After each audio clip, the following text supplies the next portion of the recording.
very much for having me. Can you hear me if I stand here? I'm a bit more comfortable if I can move around and I can actually see my slides. So we're here to talk about the Inner City Challenge. This isn't one.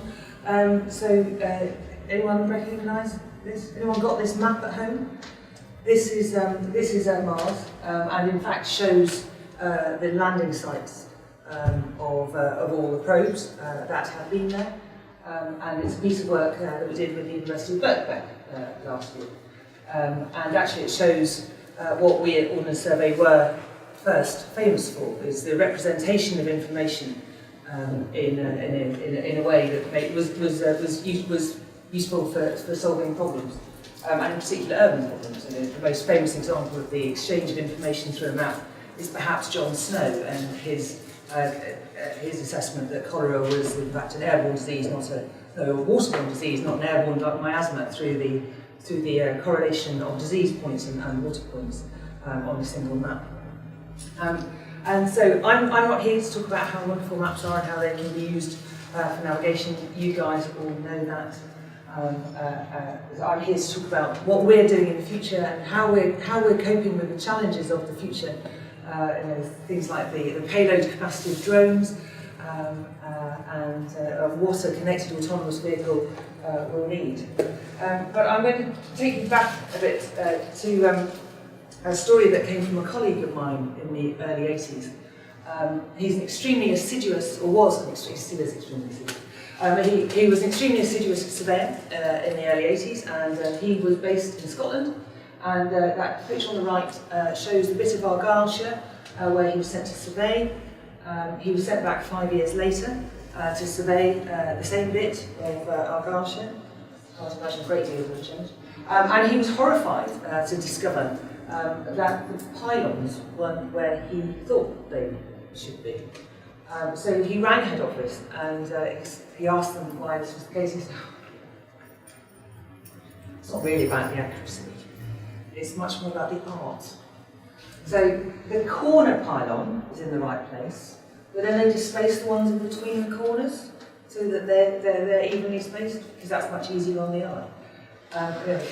Brilliant. But not everybody cared. Mountain Rescue really cared.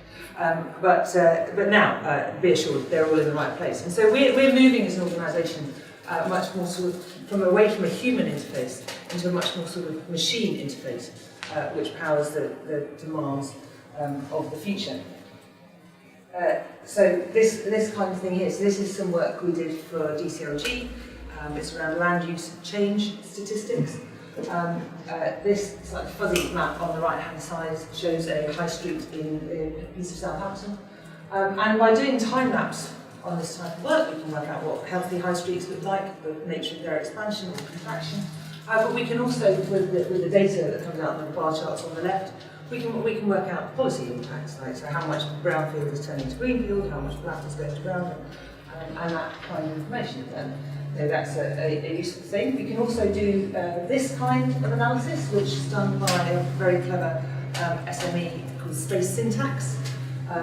They're just quite close to here in Holborn. And they've taken our road data and analysed how many other streets you can get to from a single street within a certain radius. And not only does it produce beautiful pictures like this one, but there's also a correlation at different distances. So at different distances, the number of streets you can get to from a single street correlates with land use, it correlates with population, and interestingly at 50 kilometres it correlates with, on 20 kilometres it correlates with GVA, or a measure of the economy. And it shows in fact that, though we may not choose to believe it, London is an extremely well-planned city. It shows that Oxford Street is the hottest and the most connected street in the whole of the UK, because it is the place not only you go to, it is the place you have to go along, this is the place you have to cross. And for that, it creates a very dynamic and healthy environment. Contrast with places like Riyadh, which are just blindingly hot all over, in both in temperature but also in terms of their connectivity. And there are no cool islands from which to escape very hot thoroughfares. So this is the type of data now that an analysis that we are supporting in the planning of new cities. But that's just a simple type of data. Increasingly, we're helping people make choices about their business and about their places because of the interoperable nature of our data. So you may be surprised to hear that the UK did have the largest geospatial database in the world. I was surprised when I first heard it because we only cover 0.1% of the world's landmass. So why are we so well mapped, particularly given that we have such stable borders? Well, he's actually answered that question for me.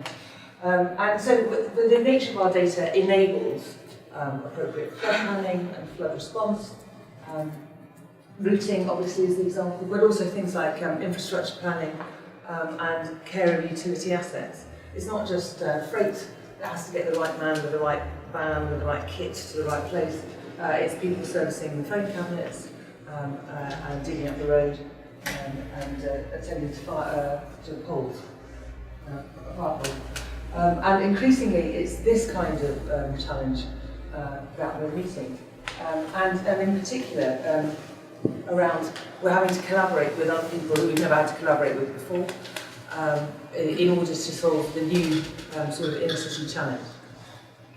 So we are extremely proud to be partners in CityVerve, which is the UK's IoT demonstrator in Manchester. It's being led by Manchester City Council, Manchester Science Partnership, Siemens, BT, Cisco, and others. And when we were interviewed by Radio Manchester in the summer, the presenter asked, what's this, in their Manchester accent, which I can't do, so what's this smart cities lark then? And we were going to be hoverboarding to our talking bus stops. Now there is a plan to pedestrianise the Oxford Road in Manchester, or close it to private vehicles. And they're already doing very clever things with cycle lanes and traffic lights. But the thing that I'm most excited about is in fact the talking bus stop, because it's the first time that in the smart city technology they're talking about a fixed piece of infrastructure with a fixed cost and multiple use cases. So the talking bus stop enables you to send granny or your small child, and then they can check in at the talking bus stop, and then you can know they're safe and that they got there. It also enables the bus company to know what normal is, so that they can send the right size vehicle on the right day to meet demand.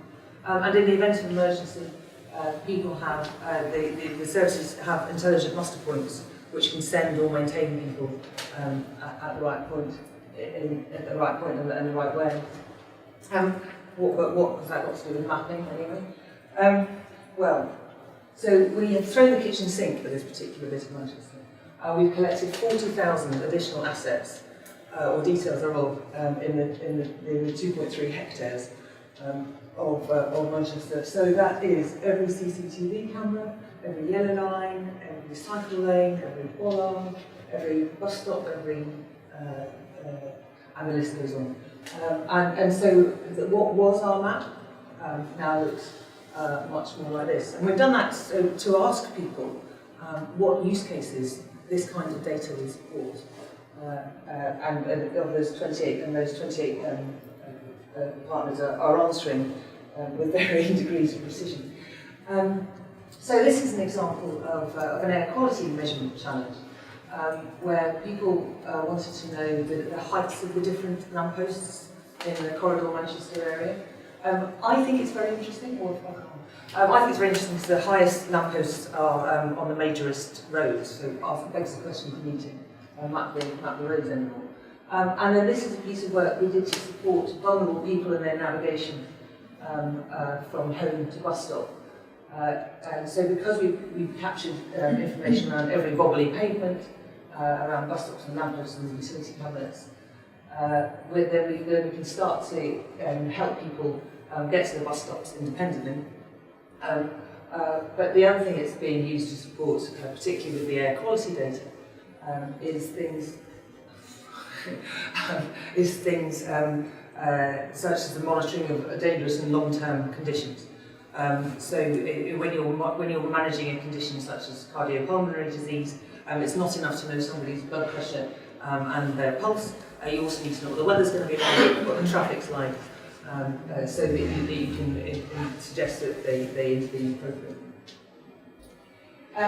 So that's the kind of thing we're doing to Manchester. I'd be absolutely fascinated if anybody wants to work with us on that or has any ideas about use cases for that kind of data. It's an Innovate UK project, so all the outputs of it is publicly accessible. The other challenges that are built upon that, so once you know where everything is, in the smart cities of the future, everybody assumes ubiquitous connectivity. And they talk about the buzzword of 5G. And so we're doing some work with Bournemouth City Council, with the Met Office and the University of Surrey around understanding how to ensure this ubiquitous connectivity so that you can have a driverless vehicle in a city environment. So here we're not only mapping in 2D, well, we're not only mapping in 2D or 2.5D, which is then the way the blind person got around the Manchester. You notice the buildings were quite blocky. Here we're mapping every crenellation of Bournemouth churches, and we're also having to understand tree growths, Christmas decorations, and hanging baskets, so that the government can make an assessment about what the value of the electromagnetic spectrum is, and what future, what wavelengths will travel best in the urban environment. So we've again done some overmapping of Bournemouth, and then done some function analysis which shows where signal strength will be, and then some modelling around where we're going to need to put new masts and antennae. My A-level physics rather leaves me at this point. It's all very advanced wave effects. So I hope I've given you an insight into what the type of thing we're doing. We're up for collaboration. Our areas are particularly around connected autonomous vehicles because we're interested in the infrastructure that they're going to need in order to behave safely. We think there's an awful lot of innovation going on in the car, disturbingly little going on outside the car. You can work with us or with our innovative friends. We have a Geovation hub in Clerkenwell where we have 800 small businesses, a couple of whom are all working in the sort of field of geographic data. Two in particular are worth mentioning here. Pedals is a cycle courier last mile delivery operation which focuses on the delivery experience, so the gig economy for cyclists. So if you have a regular cycle home and you want to deliver a parcel for somebody and you want that experience to be personal and meaningful, then you can choose Pedals delivery for your high-end bike ride, or Flowers, which is where we're starting.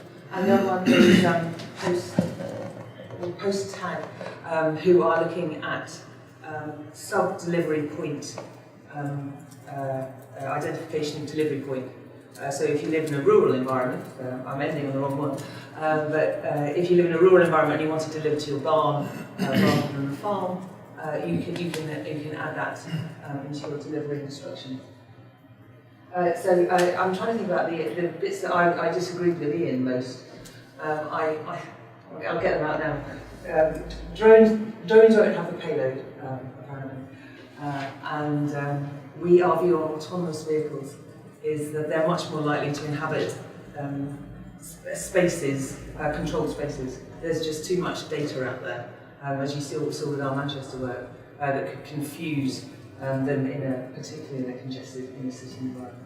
But I'm delighted to be disagreed with more. Thank you very much.